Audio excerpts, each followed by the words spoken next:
All right, back out in the shop, working on the car. Need to get it, I need to get it out of this side. I need to get it back on the other side. Unfortunately, this side, as you can see, it's all in demo mode right now because I'm doing a bunch of electrical and lighting and stuff over there to get that all cleaned up. This car, you can see it's still up on the jack stands. Still don't have the fuel tank for this. That's still something I'm working on just due to costs. But today, basically what I am working on is the seats in this thing. So when I bought this car, it came with plastic bucket seats, those plastic race bucket seats. And I mean, they work temporarily, but if you plan to do any sort of long distance driving in these cars, or any just daily driving period, those seats simply aren't going to work. And so basically I discovered that Chevy, as a lot of their stuff, seems to like their Lego. And what I mean by that was I did some searching and some Googling around, and I discovered that apparently a fairly common seat swap into these Camaros is from a Cavalier. Now, the one downside to that is everybody says that they're a direct bolt-in, a direct swap, and so I did some watching and looking, and I came across an ad where a guy was selling a set of seats from a Cavalier, and they were like 80 bucks, I think. I don't remember the exact cost on them. And so I was like, well, yeah, let's buy them. I'll take them and see what happens.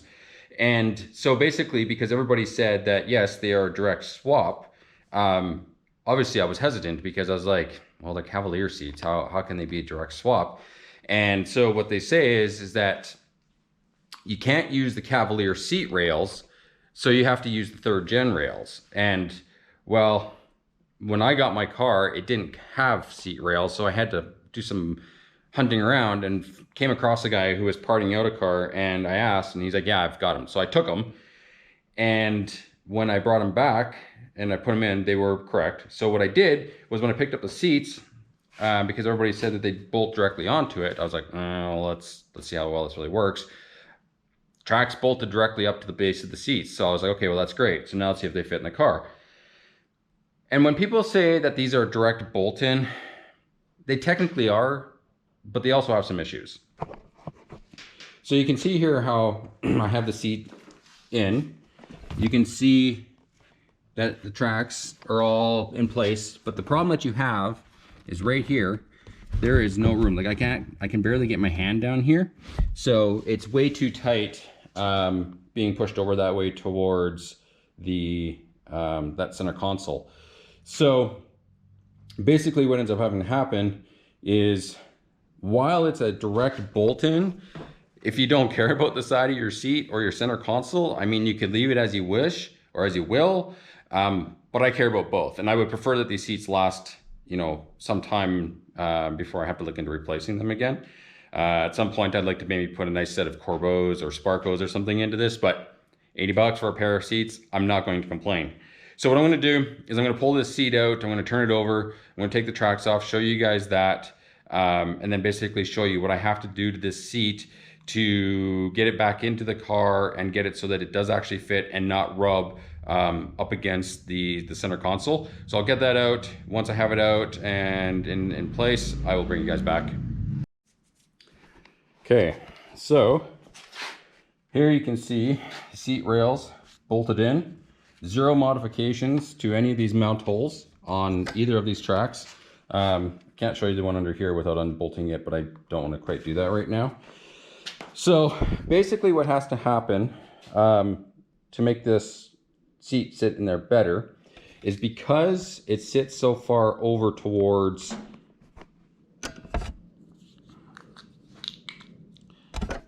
because it sits so far over, and these holes here on both sides of these tracks don't have much adjustment, being that this is the side here that sits up against the center console, and this is the side that sits up against the door. What we have to do is we have to push the entire seat over this way. And in doing so, what we have to do is we have to basically take this bolt hole, and we're going to have to, now I don't know how much obviously, but we're basically going to have to take out material just like that on both of these. Now, this one down here doesn't have a lot of room because it does have the round part that goes down there, but I'm still going to try and take out a good chunk like that on that one.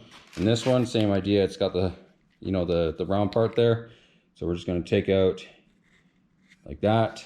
And the same thing here. We're just going to notch this out a bit, just like that. I don't know how much I'm going to have to actually take out of these. So basically at this point, it's going to be a bit of a guessing game. And that guessing game is get my die grinder, grind out the holes a little bit, put it in, slide the seat. If it's good, then I can bolt it down. If it's not, then I got to keep adding, taking a little bit more. You don't want to rush this so that you make, you don't overdo it. You just want to take off enough that you can get it so that's away from that center console. So I'm gonna get my safety gear out, get my die grinder out, and we're gonna start removing some material. We're gonna put the seat in and then see where we're at and see if we have to keep doing this. Once I have it at a good spot, I'll bring you guys back. Okay, so after a bit of farting around and doing some reshaping of some metal on some sliders, I got them reshaped. So you can see it's a lot more oblong towards this side, and same as this one, and over here, and this one. What I'll do is I'll put the seat in the car, and I'll show you where things are. Okay, so you can see the seat is back in the car. I got lucky.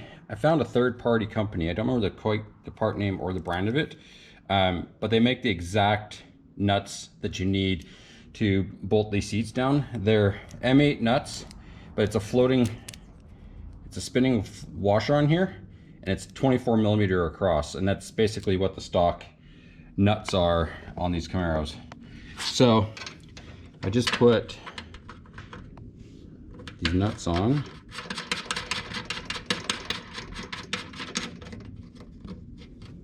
Just put two on for now, one on the front and then one on the bottom here.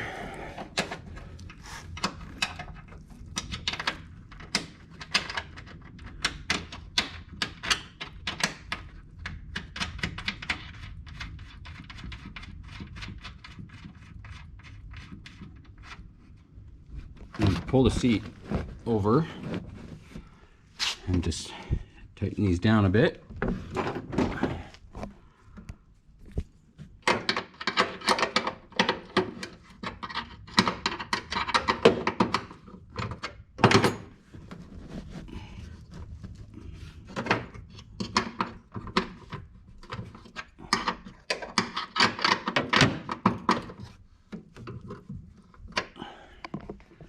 Same over here. Tighten this one down.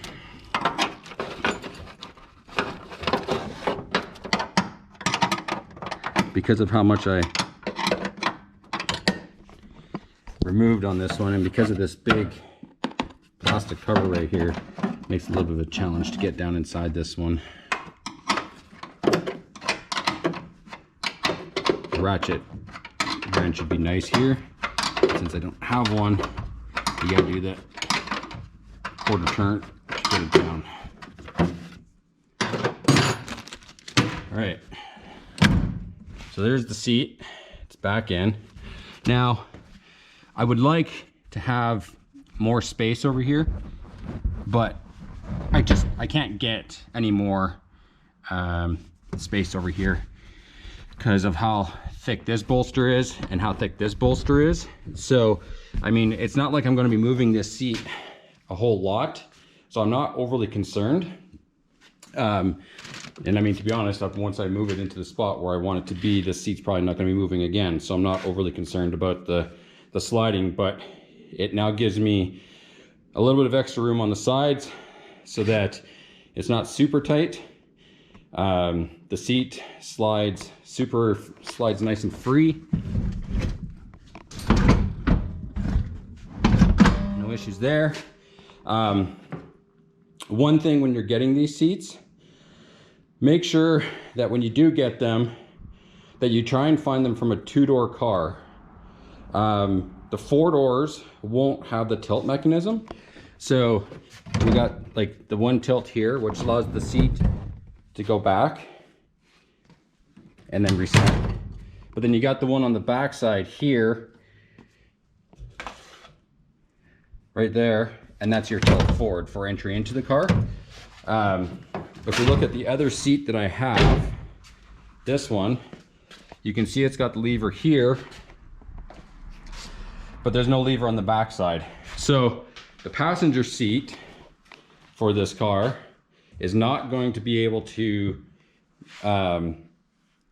tilt, which, I mean, I don't care. I've got no back seats for this thing, so it's not like anybody's gonna be really riding back there. The other reason to look for a 2-door versus a 4-door is because of this guy here. So these are actually just kind of clipped on there. If you pull the headrest off, this actually slides in and out.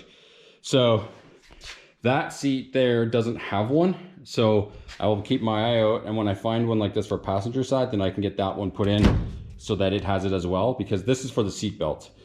This is what keeps it from falling all the way back here and basically allowing it to stay in a safe place for you. So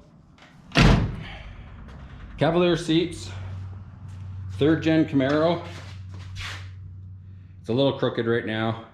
I'll have to get that all sort of straightened out and twisted properly and figure out where the best place to put it is. Passenger seats basically doing the exact same thing, except on my car, you can see I still got the metal brackets on the floor, which I'll have to come out. When I did that side, I thought I would just try and cut through the welds and then be able to pull stuff up.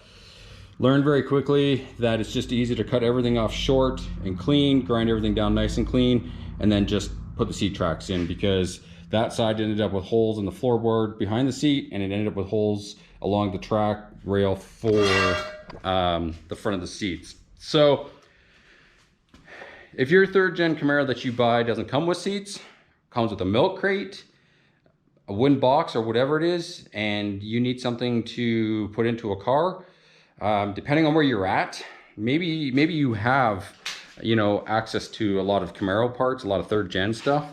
Where I live, it's almost, they're super rare and difficult to find. And so basically you're always keeping an eye on Facebook Marketplace, Kijiji, and that sort of stuff for these ads to come up all the time so that you can go and get it real quick. In the province that I live, we do have, you know, a place here about 3 hours from me that's like a big retirement home for Camaro stuff that, you know, they will sell to you. But their pricing is out of this world. Like when I was looking for seatbelts for this car, I asked what a set of the used ones would be, and they're going to be like $300 from them guys. And I picked up both sets for this thing, I think for like 150 bucks, something like that. I don't quite remember, but it was at least half the price. So, and then just so once again, this is that nut. So I'll put the part number in the description of what this is. And so that you guys can reference those. They're exactly the same as what you would find in the car from the factory. It's just different brand. So basically, once I get that seat finished, this seat in, then what I'll be doing, I don't have a fuel tank, but basically I'm going to be bolting everything back together, getting it on the ground, because I need to get this car out of this side of the shop. I got other work that I need to do on the truck and on the Subaru that needs to get done, and I want to get that stuff done. But yeah, once I've done all that, it's back on the ground and get it out. Be another car in the shop and doing something on that one. Truck needs lots of work. Subaru needs a few things. Got a few projects for that one. I won't really say anything specific. You'll just have to wait and see. So if you have any questions or any feedback, or you know, you have better ideas for perhaps seats that will work, let me know. I'm all ears. But as it is now, that is showing the Cavalier seats in a 3rd gen Camaro. I will also put in the description what year these seats are from. I think they're from like a 1999 to a 2004 or something. So I'll put that in there for you guys as well. So for now, I'll sign off, and we shall see you in the next one. Bye.